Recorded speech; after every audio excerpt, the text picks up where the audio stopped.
ചില ദിവസങ്ങളിൽ അങ്ങനെ വലിയ പണിയൊന്നും അടുക്കളയിൽ ഉണ്ടാകത്തില്ല കേട്ടോ. പ്രത്യേകിച്ച് തലേ ദിവസം നമ്മൾ വലിയ എന്തെങ്കിലും കൂട്ടാനൊക്കെ വെച്ചിട്ടുണ്ടെങ്കിൽ അതൊക്കെ നമുക്ക് പിറ്റേ ദിവസത്തേക്കും കാണും. ഇത് അങ്ങനെയുള്ള ഒരു ദിവസമാണ്. ചിക്കൻ കറിയും ചിക്കനും എല്ലാം ഇരിപ്പുള്ളത് കൊണ്ട് നമ്മൾ നേരെ ഇനി പറമ്പിലേക്ക് ഇറങ്ങി കുറച്ച് കാന്താരിയൊക്കെ പൊട്ടിച്ചുകൊണ്ട് വന്ന് കപ്പയൊന്ന് സെറ്റാക്കിയിട്ട് ഒരു പുളിശ്ശേരിയും കൂടെ വെച്ചാൽ മതി. ചിക്കനും എല്ലാം ഇരിപ്പുണ്ട്.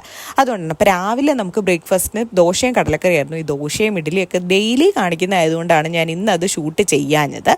അങ്ങനെ കപ്പയ്ക്കുള്ള അരപ്പൊക്കെ റെഡിയാക്കി. ഇതിന് വേണ്ടിയിട്ട് ഞാൻ എടുത്തത് ഇവിടുത്തെ വയലറ്റ് പച്ചമുളകാണ് കേട്ടോ. പച്ചമുളകല്ല, കാന്താരിയാണ്, പക്ഷേ ഈ ഒരു സൈസ് ഉണ്ട് അതിന്. അതൊക്കെ കഴിഞ്ഞിട്ട് പുളിശ്ശേരി. ഇത് വളരെ എളുപ്പത്തിലുള്ള പുളിശ്ശേരിയാണ്. നമ്മൾ തേങ്ങയൊന്നും അരയ്ക്കുന്നില്ല. വെറുതെ തൈരിൻ്റെ അകത്തേക്ക് ഉപ്പും മഞ്ഞപ്പൊടി ഇട്ടൊന്ന് ഇളക്കിയിട്ട് കടുക് വറുത്തൊഴിക്കുന്നത്, അത്രയേ ഉള്ളൂ. പക്ഷേ നല്ല ടേസ്റ്റാണ്. ഇഞ്ചി കൂടുതലിട്ടാൽ അത്രയും ടേസ്റ്റ് കൂടുതൽ കിട്ടും. ഇതൊക്കെ കഴിഞ്ഞിട്ട് എനിക്ക് മെയിൻ പരിപാടി നമ്മുടെ പേജിലേക്കുള്ള കുറച്ച് ഫോട്ടോസും റീൽസും ഒക്കെ എടുക്കാനുണ്ട്. അതിൻ്റെ സെറ്റെല്ലാം ചെയ്ത് വന്നപ്പോഴത്തേക്കും 10 മണി കഴിഞ്ഞു കേട്ടോ. ഇനിയിപ്പോൾ നമുക്ക് കുഴപ്പമില്ല, ഞാൻ എല്ലാ ദിവസവും ഒരു 12 മണി സമയത്താണ് പോസ്റ്റ് ചെയ്യുന്നത്. എന്നാലും വലിയ കുഴപ്പമില്ല. നമുക്ക് യൂട്യൂബ് വീഡിയോ ഉച്ചയ്ക്ക് 2 മണി കഴിഞ്ഞിട്ടും പോസ്റ്റ് ചെയ്യണമല്ലോ.